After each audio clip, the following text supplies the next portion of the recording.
ரசூலுல்லாஹ் ஒரு துஆ சொல்லி தந்தார்கள். புகாரியில் இந்த ஹதீஸ் வருகிறது. யார் இதை ஓதிவிட்டு தஹஜ்ஜத்திலே அல்லாஹ்விடம் கரமேந்தினார்கள், அல்லாஹ்வுடைய வெறும் கையாக அனுப்பவே மாட்டாண்டார்.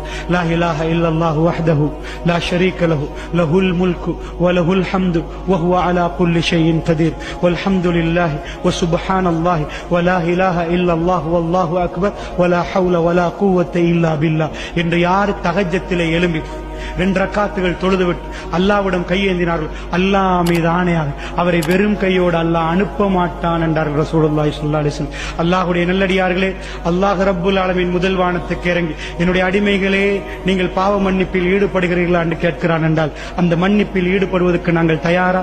இன்னொரு ரிவாயத் வருது, லா இலாஹ இல்லா அன்த சுப்ஹானக இன்னி குன்து மினல் ஸாலிமீன் என்று சொல்லி யார் அல்லாஹ்விடம் நெருங்குகிறார்களோ அவர்களுக்கு அல்லாஹ் கொடுப்பான் என்கிறார்.